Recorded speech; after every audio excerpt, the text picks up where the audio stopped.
aias? Kes aias, mis aias? Tere tulemast kuulama alushariduse taskuhäälingut Kes mis aias. Mina olen Silja Järve. Ja mina olen Kätlin Tanin. Kes ja mis meil täna aias on, Silja? Täna kohtume huvitava ja alushariduse valdkonnas mitmekülgseid põikeid teinud inimesega. Meil on külas Evelin Neudorf.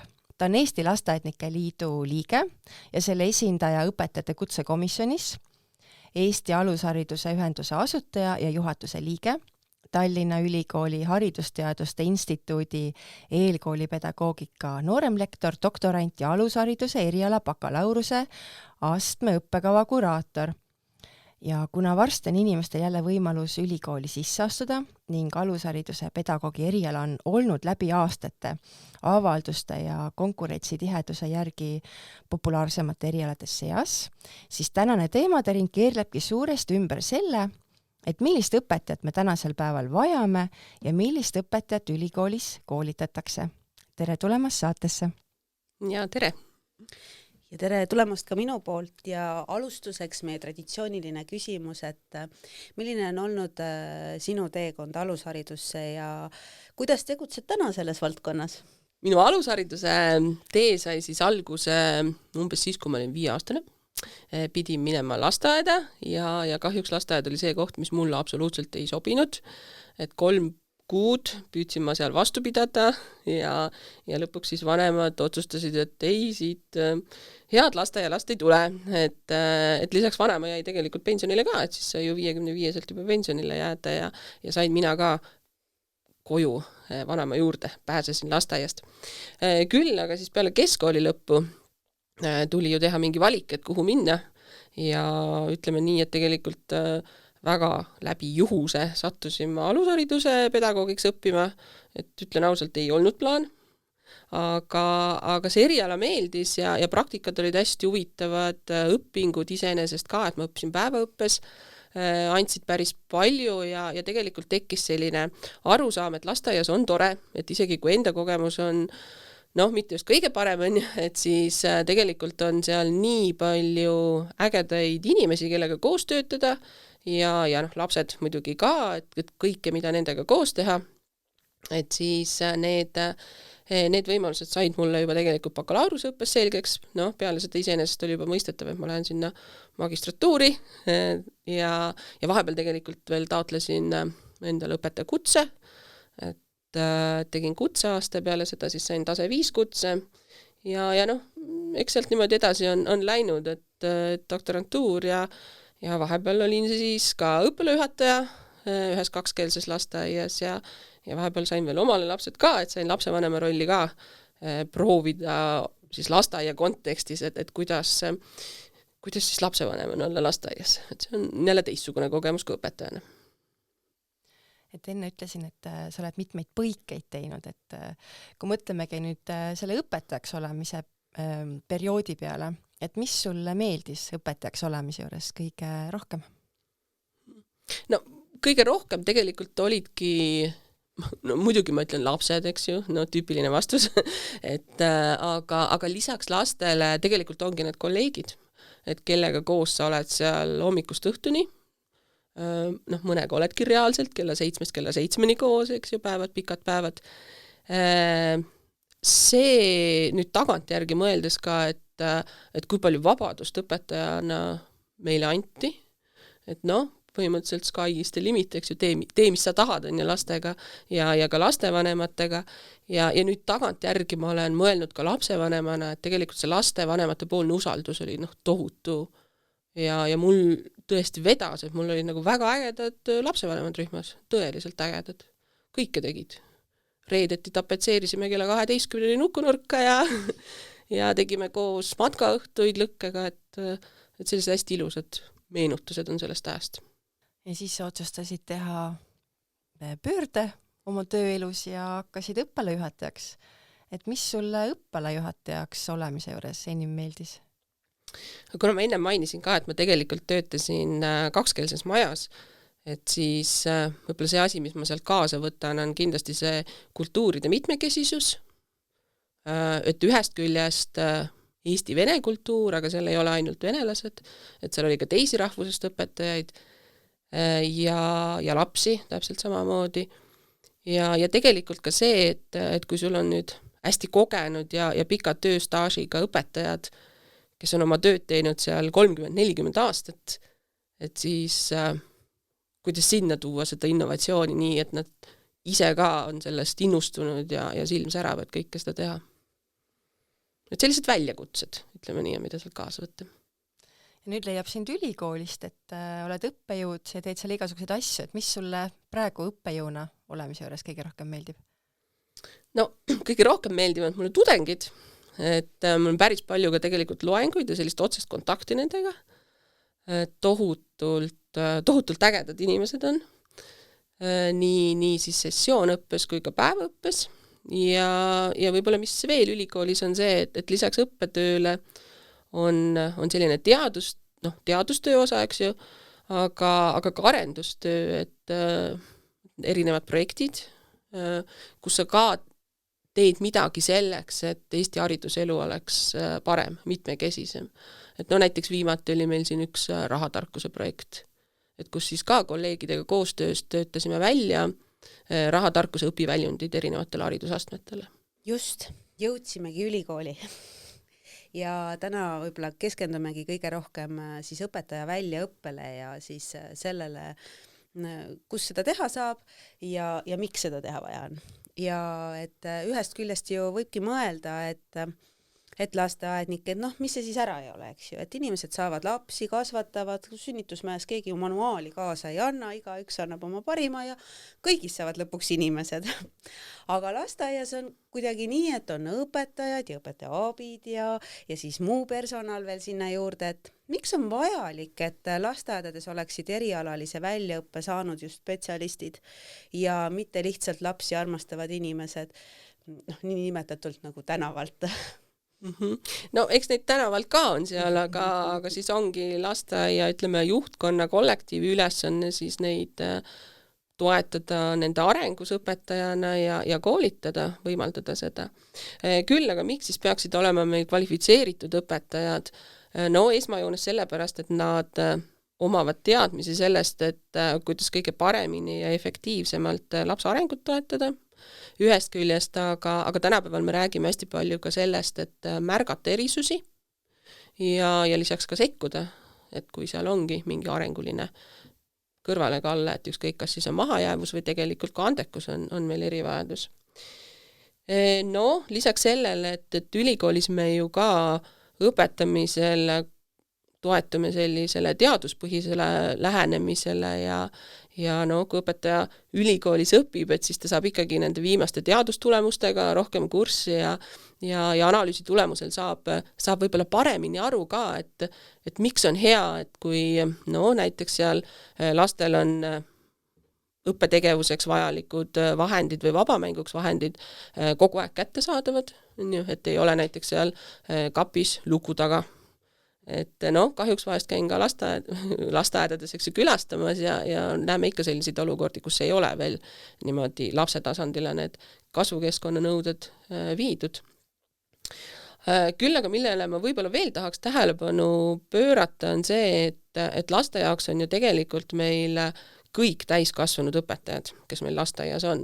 Et meie räägime küll siin professionaalsest kõrgharidusega õpetajast, ametinimetuse järgi, aga samamoodi see abiõpetaja või õpetabi on laste jaoks õpetaja ja mul on tohutult hea meel, et tegelikult me oleme minemas ka sinna suunda, et ka nendele ametikohtadele tuleksid siis ka sellised kvalifikatsiooninõuded, sest nemad on ju lastega igapäevaselt koos. Et sa korra juba nimetasid siin midagi, et mis sinna kvalifikatsiooni alla kuulub, aga küsiks ikka eraldi, et millised on lasteaiaõpetajaks olemise nõuded? No esmajoones on meil kvalifikatsiooninõudeks siis kõrgharidus ja pedagoogilised kompetentsid ning lisaks veel nüüd on juures siis ka eesti keele oskus C1 tasemel, et kuna me lähme üle eestikeelsele haridusele. ja kompetentsid on siis sellised teadmised, oskused, hoiakud, eks ju, mis siis avalduvad töötaja käitumises ja on eelduseks just tööülesannete edukal täitmisel. Ja no näiteks kompetentsimudelist lähtudes siis on see õpetaja kui väärtuste kandja, et no kui õpetajal ikka väärtused ei lähe kokku selle organisatsiooni väärtustega või üldse selliste üldiste inimväärtustega, et siis tasuks mõelda, et kas lasteaed on see õige koht, kus õpetajana töötada või sinna kandideerida siis töötajaks, eks ju. Õpetaja ülesanne on iga lapse arengu toetamine kindlasti ja selle arengupotentsiaali ühest küljest välja selgitamine ja siis jälle see tugi seal juures. Õpetaja on lapsepäeva disainer, et hommikul hakkab meil see kogunemine seal ja kogunemist saab teha väga mänguliselt ja rõõmsalt, aga saab ka väga igavalt ja rutiinselt teha, enne. Et milliseks ma selle päeva lastel teen. Kas ma panen sinna mängu või ma panen sinna töölehti ja laua taga istumist, enne. Siis õpetaja peab olema ennast juhtiv õppija, et oleme väga seda meelt, et ka juhid, et kui ennast ei oska juhtida, siis sa ei oska ka teisi juhtida ja õpetajal on 20 või 24 last, keda ta peab seal juhtima, lisaks veel täiskasvanud, ehk siis nende laste vanemad, 48, eks ühel juhul. Et päris selline keeruline ülesanne, et kui sa ise ennast oma aega ei oska juhtida, et siis ega sa selle rühma juhtimisega ka väga hästi toime ei tule. Ja viimasena siis võib-olla välja tuua ka see, et selline koostöövõime, et õpetaja üksi ei jõua kaugele ja siin ongi see, et ükskõik, kas sul on siis teine õpetaja seal rühmas, kellega koos seda koostööd teha ja abiõpetaja või siis on 1+2 süsteem, kus siis on assistendid sul abiks. Aga lisaks ka kõik teised väljapool rühma veel, erialaspetsialistid, logopeedid, eripedagoogid, juhtkond ja nii edasi, eks ju, et kellega igapäevaselt tuleb koostööd teha. Ja siit saame edasi minna, et kui meie kuulajad nüüd sooviksid neid kompetentse ja oskusi omandada või tahaksid kellegile soovitada, siis kus lasteaednikuks on võimalik õppida ja mis selleks tegema peab? Praegusel hetkel on meil siis selleks 2 võimalust, et üks võimalus on tulla õppima Tallinna Ülikooli alushariduse pedagoogi erialale või siis sättida ennast Tartu Ülikooli ja Tartu Ülikoolile veel lisaks tegelikult ka Narva College, mis kuulub Tartu Ülikooli all, valmistab ette koolieelse lasteasutuse õpetajaid. Jah, ja siis tuleb teha need sisseastumiskatsed ja siis oledki kohal. No kui õnn naeratab ja sa näitad, et sa oled konkurentidest parem, et siis, et konkurents on teha, jah. Kui sa vaatad neid üliõpilasi, kas nad on kuidagi mingi ühe tüpaažiga, ma ei tea, kõik armastavad kodus meisterdada või on ikkagi need üliõpilased, keda te vastu võtate, ikkagi nagu erinäolised? Jaa, kindlasti. Kindlasti nad on igaüks enda nägu ja ma ei taha öelda, et kui nad ülikoolist välja tulevad, et siis nad on kõik Tallinna Ülikooli nägu. Et me anname neid teadmisi seal ülikoolis ja eks siis igaüks ise vastavalt oma soovile, mõttele, et mida ta siis sealt kaasa võtab ja hakkab rakendama. Ma arvan, et võib-olla see, et mis neid ühendab, on see õpihimu ühest küljest ja ma eeldan, et see on see, mida nad kannavad edasi ka oma rühmalastele, et just ärgitada neid rohkem uurima, avastama, õppima. Või see, mida ma väga loodan, et see kandub sealt edasi. Et tihtipeale ongi ju nii, et õpetaja ongi ju eeskuju oma käitumise oleku hoiakuga ja need lapsed seal rühmas on natukene ikka selle õpetaja nägu. Kas praegu ülikooli tulevad ka õpetajad, kes ongi juba töötanud lasteaias, et nad ongi tegevõpetajad, aga lihtsalt neil ei ole seda kõrgharidusse? No, seal on igasuguseid, on jah neid, kes töötavad õpetajana, üldjuhul nad on ikkagi oma õpetaja karjääriredeli algusaastatel. Päris palju on viimasel ajal ka selliseid üliõpilasi, kes töötavad assistendina ja nad näevadki just karjäärihüppet, et kui nad lõpetavad ülikooli ära, siis nad on kvalifikatsioonile vastavad õpetajad ja nendel juba ongi majas seal märku antud, eks ju, et tegelikult õpetaja ametikoht on see, mis siin ootab sind. Et sa oled Eesti Lasteaednike Liidu liikmena õpetajate kutsekomisjonis. et mida nüüd näitab see õpetaja kutsestandardi tase 5, 6, 7 või 8, et millal ja kuidas neid omistatakse, et mida see näitab ja kas see mõjutab kuidagi ka õpetaja palganumbrit? Jah, no võib-olla algatuseks ma ütlen nii, et tase 5 enam ei väljastata, et siin aastaid tagasi enne seda uut kutsesüsteemi oligi see, et kõik said, kes läksid siis taotlema, said tase 5 ja diferentseerimist ei olnud. Küll aga praegu on meil kasutusel tase 6, 7 ja 8, mis on meisterõpetaja siis. Selle omistamiseks on siis, või taotlemiseks on 2 võimalust. Üks on see, et tuled ülikooli õppima, et näiteks bakalaureuseõppesse alushariduse pedagoogi eriala ja lisaks siis bakalaureuse diplomile oma õpingute lõpus saad sa ka õpetaja kutse tase number 6 tunnistuse ja magistril on see siis tase number 7. Ja teine võimalus on siis läbi selle komisjoni, kus ma ka juba peaaegu 10+ aastat olen olnud, on siis õpetajate liidu kaudu tulla taotlema töömaailma kutset ja tänapäeval on lasteaednikke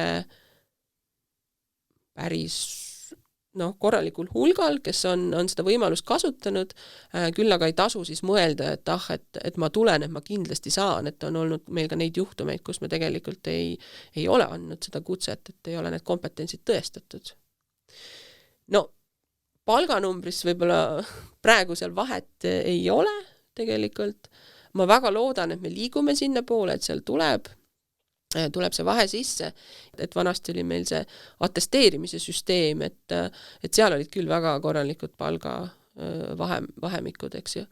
Et loodetavasti nüüd kutsega lõpuks jõuame ka sinna, et need ka tuleks sinna. Mida see õpetajale annab või mis võimalusi ta loob õpetaja jaoks, et miks teda justkui vaja on ja et kas see toob ka kaasa mingeid kohustusi? No miks seda vaja on, et ühest küljest, kui me tuletame meelde, et mis meil kvalifikatsiooninõuded oli ju kõrgharidus ja pedagoogilised kompetentsid ja üks võimalus seda tõestada on läbi kutsetunnistuse, et mul on need pedagoogilised kompetentsid. Et tegelikult see on see, mis tööturul peaks olema üks määrav. Ja teisalt ma arvan, et see on selline õpetaja enesearengu koht ka, et sa ei pea alati kõigile kogu maailmale tõestama, et sa oled nagu hea õpetaja või sa teed midagi nagu väga hästi. Et ma võin ju endale ka tõestada ja veel toredam, kui ma saan sellest tunnistuse ka, eks ju. Et nii või naa, et õpetaja ju, ma eeldan, ma ei tea, nüüd ma ütlen ausalt, et ma ei tea, aga ma eeldan, et õpetaja tegeleb igapäevaselt päris palju eneseanalüüsiga. Ja kui seda lähtuvalt kutsestandardist teha, siis tegelikult sul on ju pilt ees, et missugune ma pean õpetajana olema ja vastavalt sellele siis oma käitumist ja tegevust reguleerime. Et sa ütlesid, et mõned õpetajad küll taotlevad seda, aga nad ei saa. Et jaga mõned head näpunäited või nipid, et mida silmas pidada või kuidas dokumenteerida seda, mida siis pärast tõestada, et õpetaja selle suure töö tulemusena ikkagi saaks oma kutse kätte. Jah, et võib-olla üks märksõna siin on see, et ära kirjelda vaid analüüsi. Et tihtipeale me jäämegi sinna esimesele tasemele, et me kirjeldame, mida kõike me teeme, aga see analüüsi pool, et mida see siis mulle kui õpetajale annab, jääb kuidagi vajaka, et siis sellele tähelepanu panna. Ja teisalt, tõestusmaterjal on ju. Et ma võin ju öelda, et ma teen lastega õppekäike, aga mul ei ole näiteks mitte ühtegi pilti sellest panna. Et paar pilti võiks ikka õppekäikudest, õppeprotsessist teha, et lihtsalt tõestada ka. Ehk et kõik, mis sa teed, alati tee mingi jäädvustus endale. Et tegelikult mis need alternatiivid on, et kui näiteks, ma ei tea, lapsevanemad on öelnud, ma ei tea, kas üldse on tõenäoline, et lapsevanemad on öelnud lastevanemate koosolekul, et meie lastest mitte ühtegi pilti ei tehta. Et mis alternatiivid veel on peale pildimaterjali tõestamaks, et sa oled teinud neid asju? Jah, ma arvan, et neid pilte ei pea ju selliseid tegema, et kus lapsed on seal esiplaanil rõõmsalt reas ja naeratavad kaamerasse, et sellised poseeritud pildid ei anna mitte midagi. Neid me võime ju ise siin photoshopida või niisama teha ka. Et see, et nad on seal protsessis kaugelt selja tagant, ma arvan, et me peaks rohkem üldse sinna poole liikuma.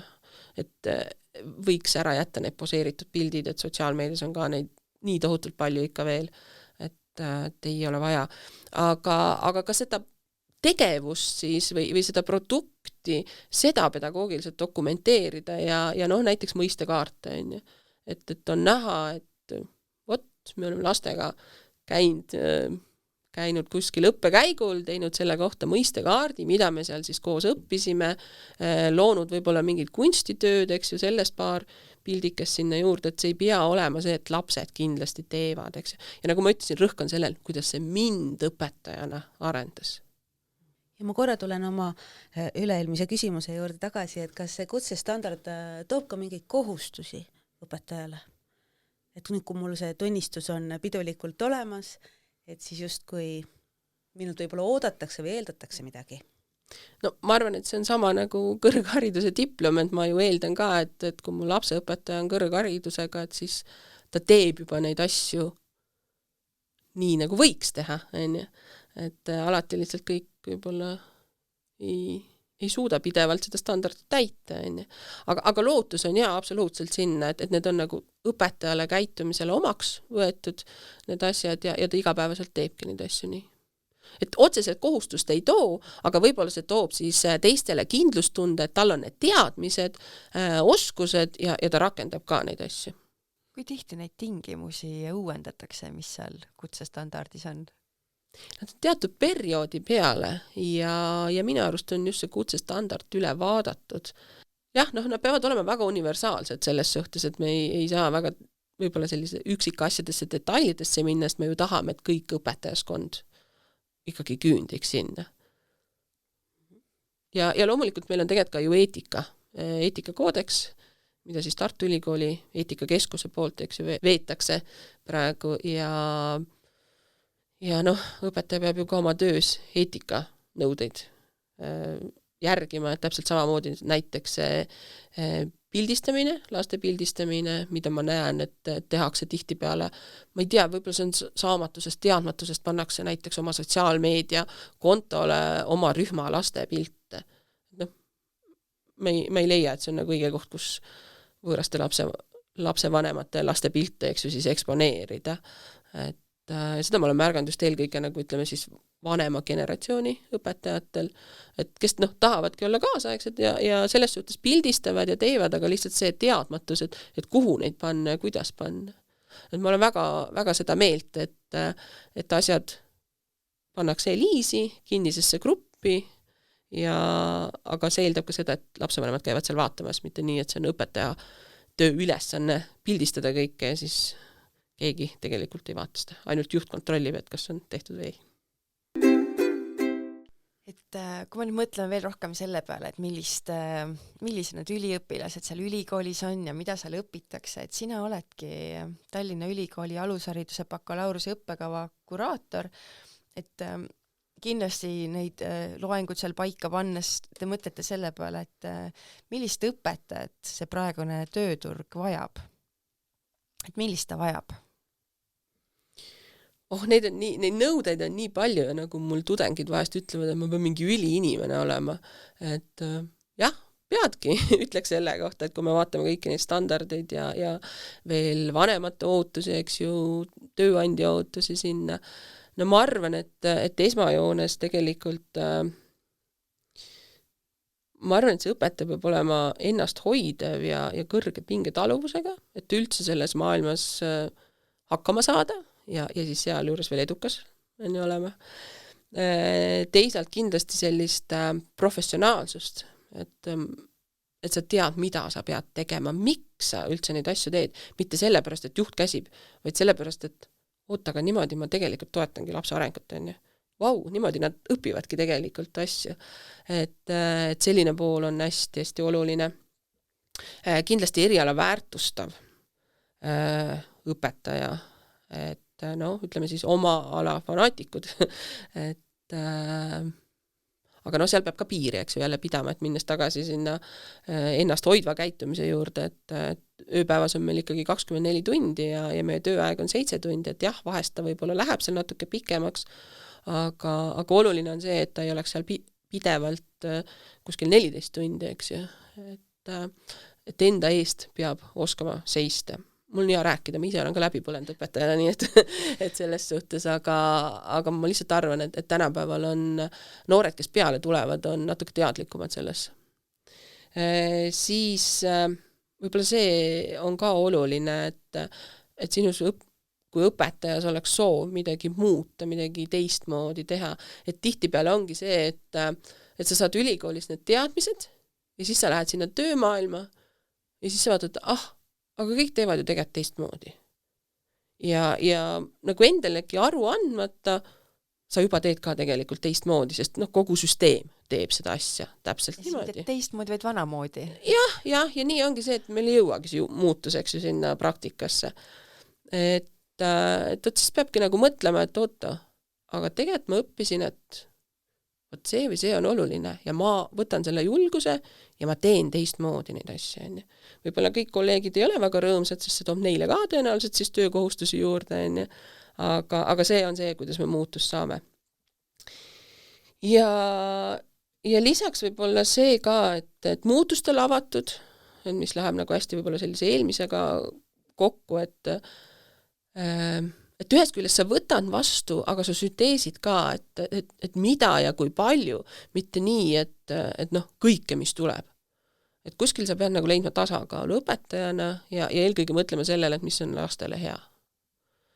Ja selliseid tarku otsuseid tegevaid, et see on päris keeruline. Ja tegelikult ka mitmele tudengile ma olen ka öelnud, et kui nad töötavad majades, kus neil on nagu hästi raske oma mõtteid kuidagi realiseerida, et ma olen suunanud ikkagi sinna, et ära lahku siis süsteemis tervikuna, vaid leia teine maja. Et üks maja sobib ühele, teine teisele. Üks juhtimisstiil ühele, teine teisele. Et jää ikkagi süsteemi ja leia see enda koht või siis mine ise seda süsteemi juhtima, et meil on ju päris palju tudengeid, kes tegelikult on ka juhid. Et saavad asju teha teistmoodi. Aga seal on jälle see, eks, et kus ma siis juhin ennast kehtestan, et kas ma teen nii, nagu on minu eelkäija seal kogu aeg teinud, või ei, ma hakkangi päriselt muutust juhtima ja päriselt midagi tegema ja siis sa taipad, et sa oled juhina seal üksinda ja pole sõpru ja kõik vihkavad sind, aga mingi hetk sa vaatad, et kui äge, et need asjad nagu päriselt toimuvad. Et lihtsalt see muutuse periood, eks see tuleb üle elada. Aga mida see tulevane lasteaednik seal ülikoolis õpib, et kõike seda tööturul siis ellu viia? Ja, meil on õppekava jagatud erinevate moodulite vahel, et lapse arengu tundmaõppimisega seotud erinevad ained, psühholoogia valdkonnaga ja laste õppimise, õpetamisega seotud ained, eripedagoogika teemaga seotud ained, et aina rohkem meil on neid teistmoodi käituvaid lapsi, et kuidas siis nendega hakkama saada edukamalt kui seni. Ja siis kindlasti didaktikad, et kuidas midagi õpetada. Et kuidas need lapsed õpetada loendama, kuidas häälikud selgeks saada, kuidas sealt minna edasi tähtede peale, kuidas selle õues uurimuslikku õpet läbi viia, et kõik sellised. Ja lisaks loomulikult veel praktikad ka on meil hästi suure osakaaluga õpingute jooksul.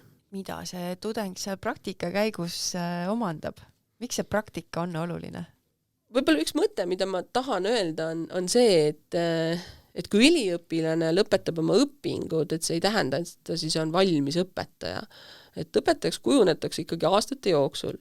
Ja praktika aitab sul siis ühest küljest testida seda, et kas eriala on ikkagi see, kuhu ma tahan jääda, eks ju, kus ma tahan töötada ja teisalt ka see, et mis seal loengutes on nagu selgeks õpitud, vaadatud, et nüüd päriselt praktikasse ka rakendada ja analüüsida seda, et kuidas siis lasteaedades see asi on, eks ju. Praktikaid on meil 5 erinevat liiki. Et esimene on siis vaatluspraktika, kus siis tudeng üldse tutvub erinevate lasteaedadega ja teeb sellise esimese sissepõike lasteaeda, sest meil on ka neid tudengeid, kes ei ole ennem lasteaias käinud. Teisel praktikal veedetakse siis 2 nädalat sõimerühmas, kus tuleb tegevusi läbi viia. 3. praktika on seotud keeleõppega ja tänapäeval on see üha aktuaalsem. 4. on liitrühma praktika, et kuidas siis erivanuseliste lasterühmas kavandada neid õppetegevusi, diferentseerida. Et noh, ma arvan, et see ei kehti ainult erivanuseliste lasterühma kohta, vaid tegelikult ka samavanuseliste lasterühmas tuleb diferentseerida, et kui me teeme sellist lapse arengut toetavat ja sellist lapsest lähtuvat õpetust, et siis me peame ikkagi vaatama, kus see lapse tase on seal.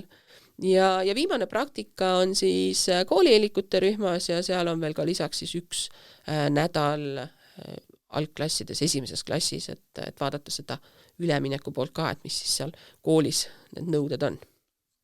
Tundub hirmus põnev, et kui ma omal ajal õppisin, siis minust nii palju erinevaid nagu praktikasuunitlusi ei olnud ja minust on hirmus tore, et see 1. klassi vaatluspraktika siis jah, et see on ka juures, sest et tegelikult noh, ma ju ei teagi, millised need lapsed seal 1. klassis on, kuigi ma olen päris pikalt ju lastega töötanud, eks ju. Et aitäh nende uuenduste eest. Jaa, aga võib-olla ma lihtsalt ütlen juurde, et tegelikult me oleme praktikaid jälle uuendamas ja neil 5 asemel me lähme ikkagi 3 peale, aga sellest sisust ja kõigest sellest võib-olla siis mõni teine kord, et praegu ma ei oska ise ka täpsemalt öelda, et on selline arendusprotsess meil alles. Ja siis on veel üks liik praktikaid, milleks on siis välispraktika. Kui populaarne see on koolis ja võib-olla siis mõni kogemuslugu ka siia? Et võib-olla see praktika oli natukene populaarsem enne COVID-i perioodi. Siis tuli COVID ja siis oligi kõik kinni ja me ei saanudki mitte kuhugi.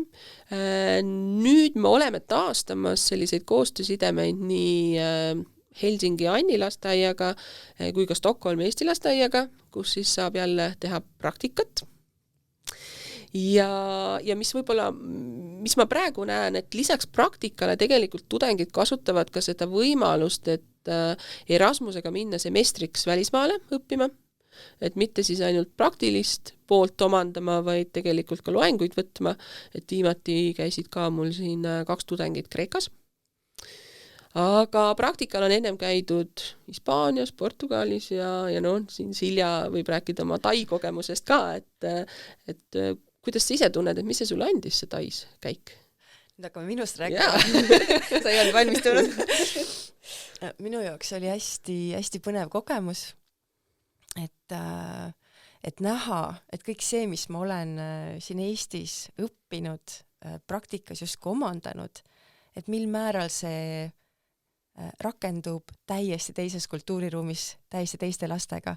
Ja selgub, et need on universaalsed tõed ja samad asjad, mis toimivad siin Eestis. Lapsed tahavad tegutseda, lapsed tahavad mängida, lapsed tahavad olla aktiivsed tegevustes. See kõik kehtib ka seal kaugel maal esmapilgul väga tasaste ja rahumeelsete lastega. Et soovitan kõikidel vaadata ka natukene kaugemale ja katsetada seda välispraktika võimalust. Just, et meil on Erasmus stipendiumid siis selle jaoks.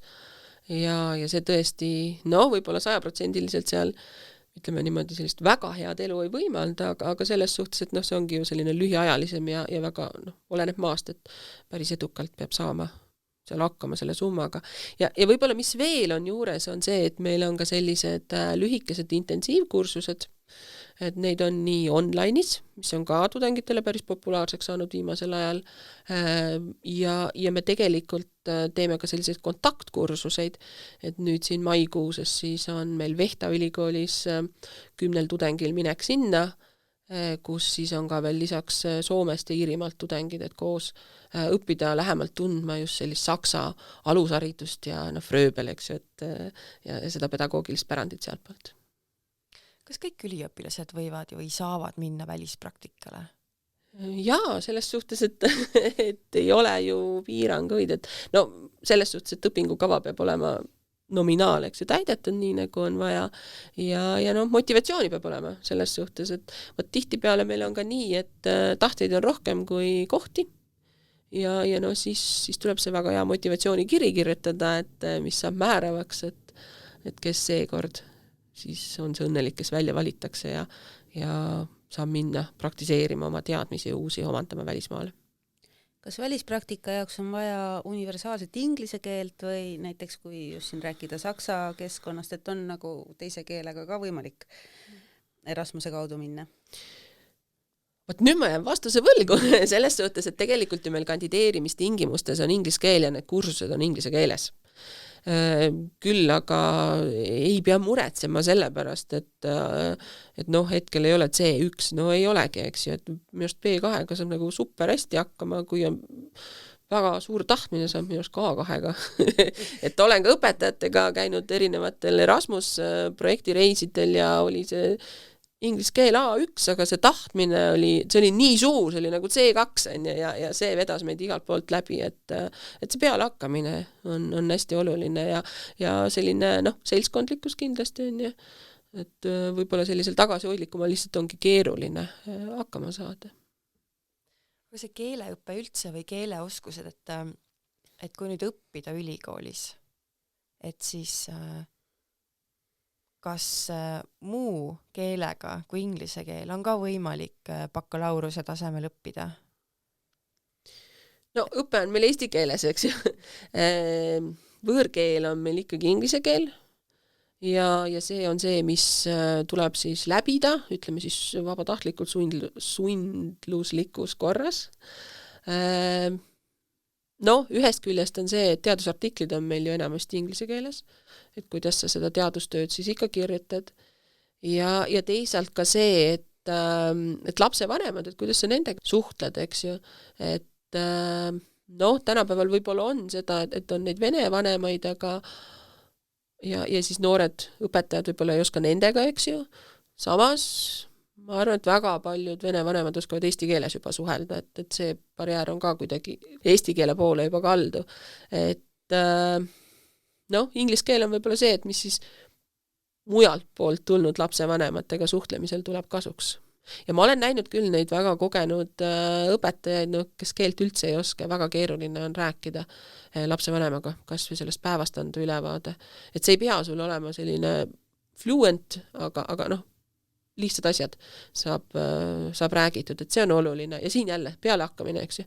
Et õpetajad kasutavad Google Translatorit väga hästi. Lapsevanemad, mul oli üks Pakistani isa, ütles no problema, Google Translator. Et ka olukorras, kus ma küsisin, et kas sa tahad, et ma teen sulle inglise keeles mingi ülevaate, ütles, et ei, Google Translate aitab küll, on ju. Et suhtumine on ju, suhtumise küsimus. Aga kuidas sulle tundub, kas meil on Eestis piisavalt kvalifikatsiooniga õpetajaid? Ma arvan, et neid õpetajaid on. Iseasi on see, et kas nad töötavad õpetajana ühest küljest, et kas nad on üldse seal alushariduse maastikul või on nad teinud elus teised otsused. Aga eks siis võib-olla selliseid suuri muudatusi ühest küljest ka uus seadus toob, ma arvan kindlasti, mis on seotud siis nende lastehoidude teemaga ja eestikeelsel õppel üleminekul ka, eks ju, et võib-olla siis jälle jääb rohkem puudu kui praegu, eks ju. Et aga tööturu seis, et sel ajal, kui ma ka õppejuhatajana töötasin, ja tegime sellise konkursi, et otsisime õpetajaid, siis ega seal nagu eriti valikuid ei olnud ka. Et kes on, need on seal majas, kus nad on.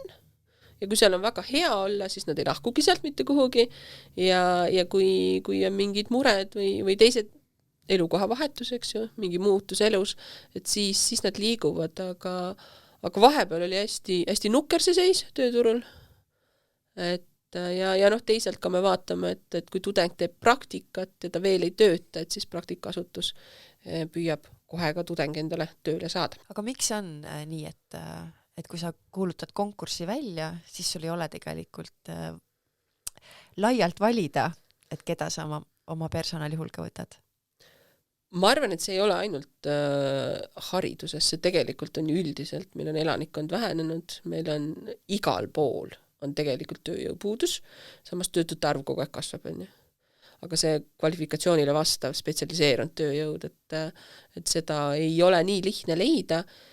Ja teisalt võib-olla see ka, et miks inimesed ei tule nagu süsteemi tagasi, et võib-olla ta ongi saanud nii negatiivse kogemuse sealt, et ükskõik kas, ma ei tea, halvasti käituv juht, halvasti käituv töökaaslane, ma ei tea, kiusab lapsevanem, on ju, lapsed, kes absoluutselt sõna ei kuula, ei oska neid mitte kuidagi ohjeldada ka, on ju, see toobki frustratsiooni ja siis hakkadki mõtlema, et aga miks ma nagu raiskan ennast siin, eks ju, et ma lähen teen midagi muud.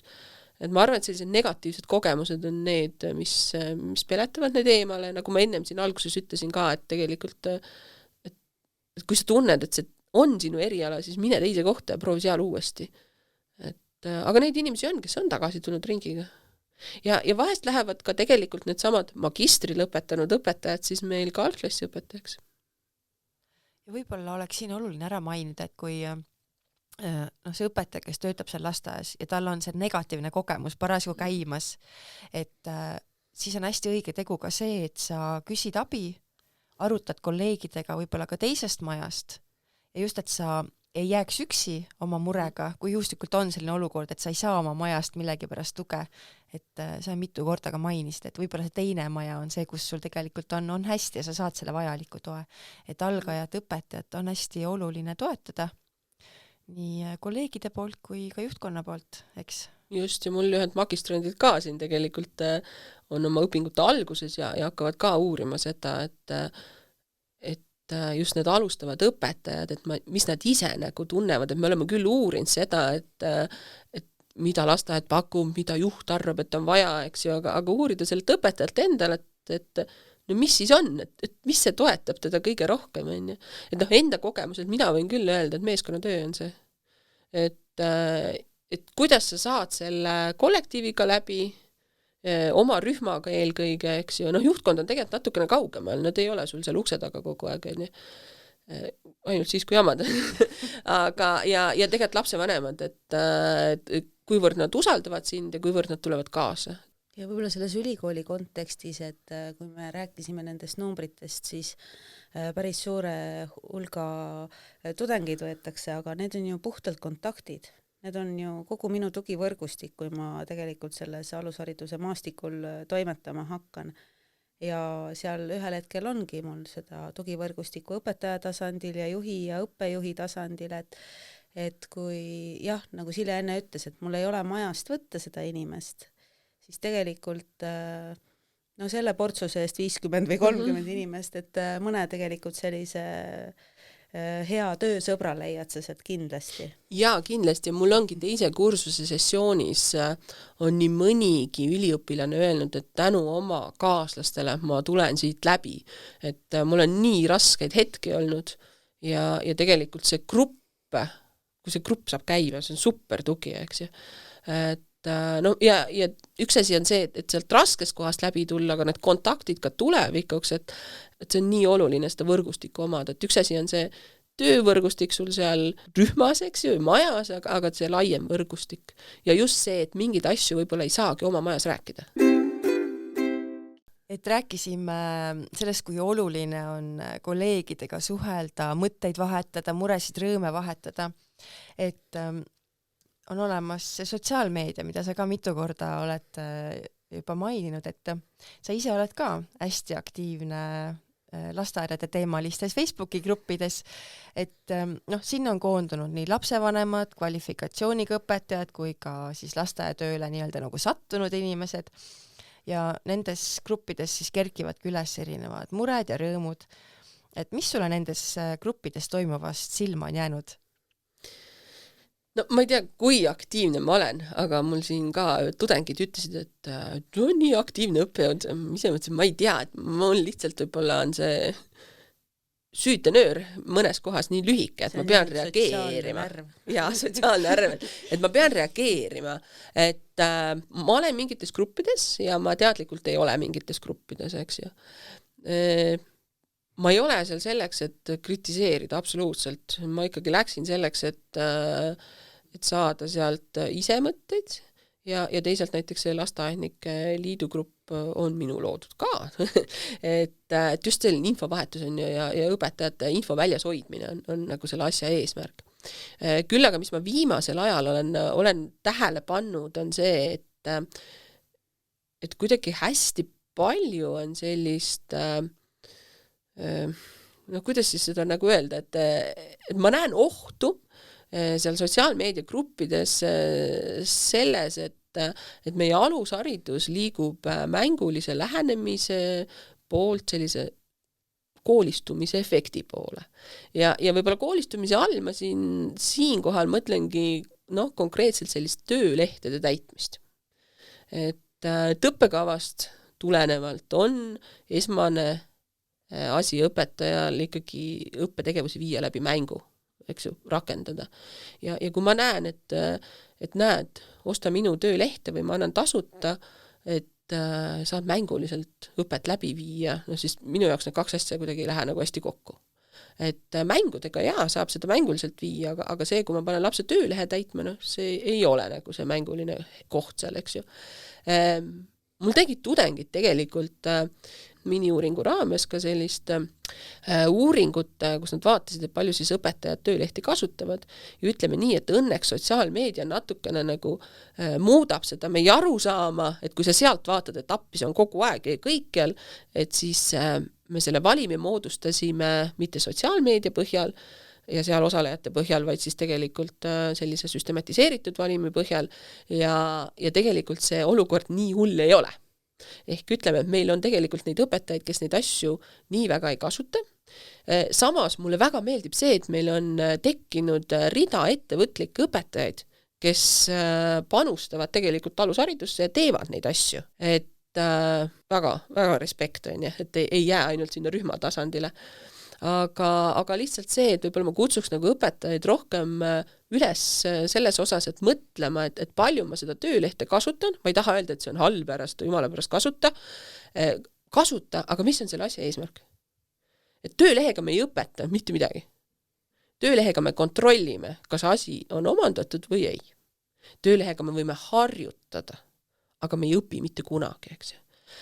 Et me ikkagi õpime läbi mänguliste tegevuste, tähti ka, eks ju, teeme sinna mannatahvlile, teeme nöörist, mitte nii, et anname esimesel korral kohe töölehe ette ja palun, mis see on, on.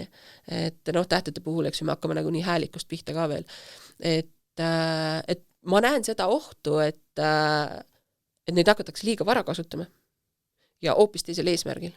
Loomulikult lapsed teevad neid, neile väga meeldib ja õpetajad ütlevad, et lastele meeldib ja loomulikult meeldibki neile teha, lihtsalt me ei saa, et meil iga õhtu on seal 10 töölehte. Ja teisalt, kui me sunnime lapsed, suuname kogu aeg laua taha, siis kuidas arenevad nende üldoskused, koostööoskused, koosmängimise oskused, ja me peame selle keskkonna looma, et nad saaksid neid üldoskusi seal arendada, aga kui me ise anname kogu aeg neid töölehti, et see on, me ju ise tegutseme vastupidiselt sellele. Et ma saan aru, et lihtsalt siin võib-olla võtta see teema korraks kokku, et miks sa nii palju figureerid nendes erinevates gruppides või vähemalt tudengid arvavad, et palju, et siis et see mõte on nagu selles, et need, kes parasjagu ülikoolis ei käi või mõtesta oma tegevust nii palju, kui õpe nõuab, et siis et seda ka viia siis laiemasse harida ka nagu laiemalt, et nii neid tegevõpetajaid kui ka lapsevanemaid, sest me võimegi sellest teemast jääda õhtuni rääkima, et vanemate mure on sellest, äkki muidu mängides jääb ainult mu laps nagu rumalaks, et taaskord kutsun üles õpetajaid lastevanemate koosolekul rääkima, millised on tegelikult selle rühma õpetamise põhimõtted ja õpikäsitus. Et kui see vanematele ära rääkida, siis kindlasti võtab see pinge maha. Et ma arvan, et see on tegelikult tänuväärne töö, et sa seal neid kommentaare lisad. Ja mis veel on, et mida ma vahest kommenteerin, on need, et kus jagatakse näiteks kunstitöid, tohutult ägedad tööd iseenesest, aga seal on nii näha õpetaja kätt selles töös. Et kui meil on õppekava, ja see põhimõte on, me lähtume lapsest, et siis ei ole see, et õpetaja joonistab asju ette, et seda me tegime siis, kui mina need 3 kuud lasteaias käisin, eks ju, 30+ aastat, 35 aastat varsti juba tagasi, et siis tegime, et tänapäeval me peame väärtustama seda lapseks olemist ja seda, kuidas ta loob ja mis siis, et see orav ei tule ilus välja, eks, et see on tema töö, et see ongi võib-olla see koht, et täiskasvanuna peame ennast reguleerima, et las need tööd ollagi siis sellised, eks, et see näitab tema arengut. Võt tihtipeale on jah nii, et õpetajad tahavad rohkem teha, teevad ette ja noh, ma arvan, et siin on ka tegelikult selle õppealajuhataja roll seal majas või direktori, vastavalt siis majale, kes kus on, et selgitada õpetajatele seda, et neid asju saavad lapsed ise teha ja peavadki lapsed ise tegema. Et sellepärast, et sina neid ei tee, ei tähenda, et sa veel vähem tööd teed. Et tegelikult sa teedki rohkem tööd, sa hoiad ennast tagasi ja ei tee nende eest, vaid sa niimoodi toetadki nende arengut. Et oleme rääkinud sellest, mida õpetaja seal rühmas võib-olla teeb, aga rühmaõpetaja töö ei ole ainult nüüd rühmasisene ja suhtleme lapsevanematega, et igal rühmaõpetajal on võimalus panustada ka oma organisatsiooni suuremasse arengusse või laiemasse arengusse ja üks võimalus selleks on näiteks õppekava arendus, et sina oled selle teemaga ka hästi kursis. Ja, no kursis niivõrd, et see on siis mu doktoritöö teema. Võib-olla mida rühmaõpetaja esmajoones peaks aru saama, et see õppekava on tema tööd toetav dokument ja seda ei ole vaja karta. Ja kui sinna veel täitsa algusesse minna, et siis kõige parem on see, kui õpetaja teab, et tal on majas õppekava olemas, sest minu viimased täiendkoolituskogemused näitavad ka seda, et tegelikult õpetajad ei ole lugenud absoluutselt õppekava ja õppekava juures just seda üldosa seal ees, eks ju, et ainevaldkonna kavade ja õpiväljunditega ollakse siis rohkem kursis, sest see on reaalselt dokument, mida kasutatakse või siis need lillad raamatud, nagu nad mulle ilusti ütlevad alati. Aga see üldosa, et just see, et kuidas me õppimist läbi viime või õpetamist, mis on seal oluline, mis muutused peaksid toimuma, eks ju, et võt seda tuleks nagu rohkem teadvustada ja nüüd, kui see uus õppekava tuleb ka, et eks ju tuleb ka selline jälle õppekava uuendamise protsess, mis tegelikult peaks ju iga-aastaselt käima meil lasteaedades, aga siinkohal ma näen küll seda võib-olla väikest ohtu isegi, et kui me oleme uurinud õpetajaid ja uurinud, et kuidas nad seda 2008 õppekava siis arendasid ja omale lasteaeda valmis tegid, et siis selgus seal ka seda, et tihtipeale need üldosad olid kas juhtkonna või mõne üksiku õpetaja koostatud ja õpetajad siis iseenesest olid ainult ainevaldkonda kaasatud. Et võib-olla see on see koht, mida tegelikult tasuks nüüd küll juhtidele südamele panna, et need peavad olema ühtsed, kõigiga läbi räägitud, et ei saa nii, et õpetaja ainult jääb sinna ainevaldkonna põhiseks, et muidu ongi see, et õpetab täpselt neid töölehti ja vaatab seda väljundit, eks ju, ja unustab ära selle, et me õpime läbi mängu, et me kaasame lapsevanemaid, et oluline on see mõtestatus seal taga, et mis need meie üldised põhimõtted on, kuidas me õppetööd läbi viime. Ja selleks, et õpetaja saaks kaasa rääkida, selleks on tal vaja teadmisi, mida saab ülikoolist. Just. Või siis ka täiendkoolitusest, et meil on ju päris palju selliseid ühest küljest mikrokraadi programme, aga teisalt ka täiendkoolitusi iseenesest ja praegu on ka HTM-i poolt tugi, et rahaline tugi selles mõttes, et tasuta koolitusi on, et soovitan hästi vaadata ülikooli kodulehele. Ja mulle meeldis jälle üks maagiline uus mõiste ja sõna, milleks on mikrokraad, et meie kuulajale ei pruugi see üldse veel olla väga tuttav, et võib-olla ongi hea küsida, et mis see mikrokraad on ja kellele see suunatud on?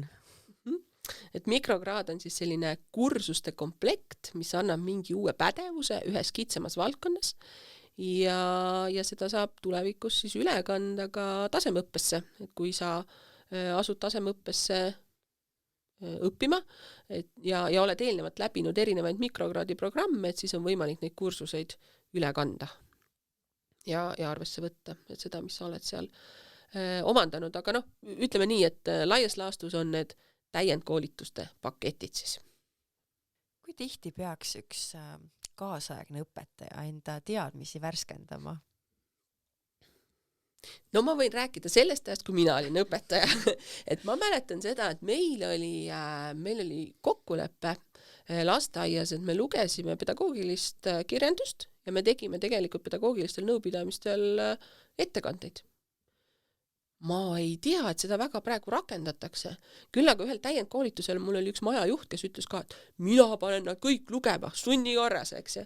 Et kui muu ei tööta, siis kas või sunnikorras, aga ma arvan, et kindlasti peab õpetaja kursis olema. nende uuendustega, et on mingid universaalsed asjad, absoluutselt, ma olen nõus, eks ju, mis ei muutu.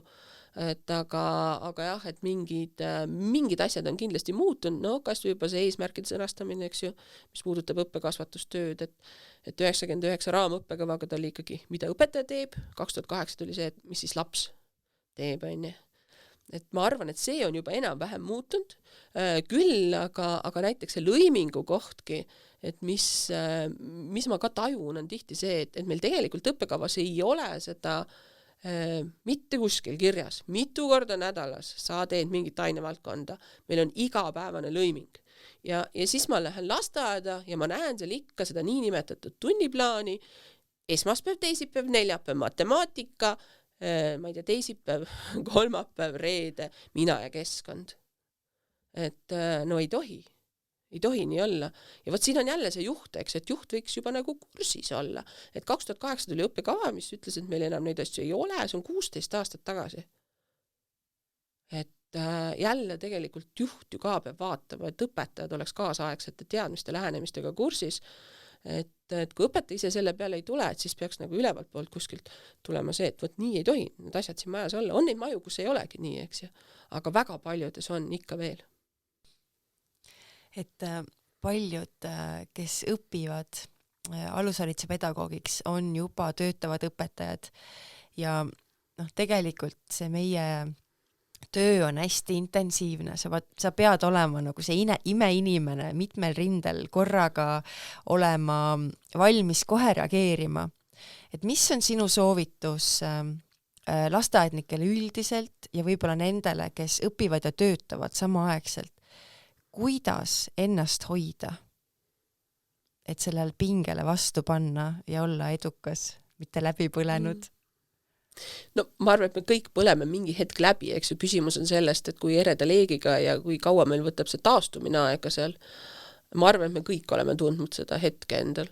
Aga ma arvan, et aitab kindlasti see, et looduses liikuda, koguda selliseid häid emotsioone.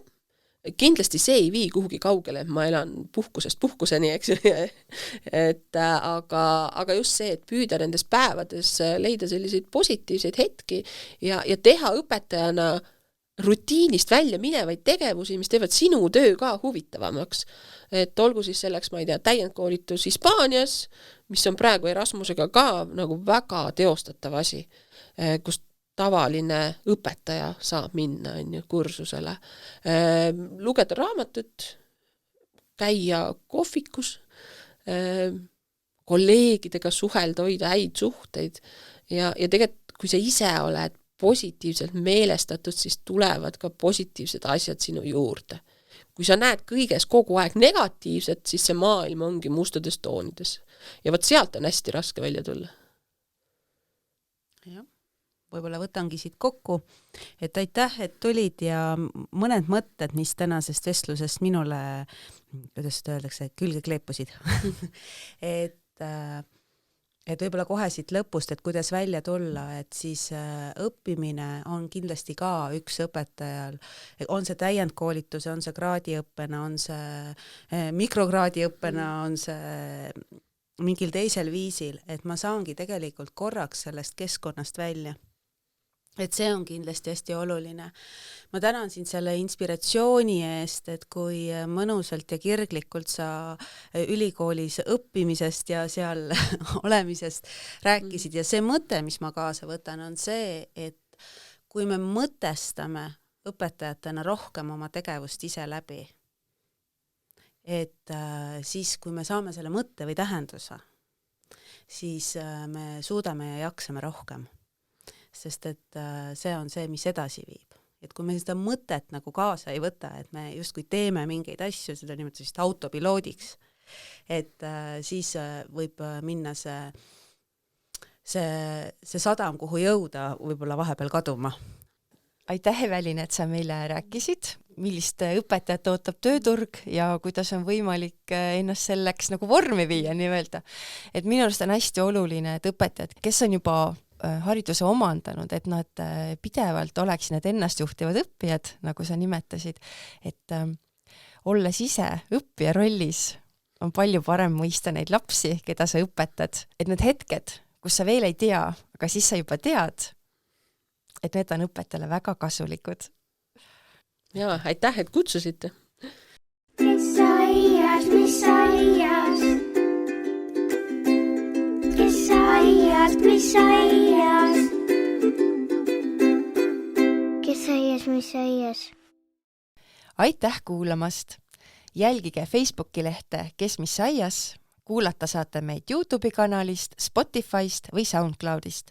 Vajutage kindlasti telli või jälgi nuppu, nii jõuab uus saade sinuni kõige kiiremini. Kuulmiseni!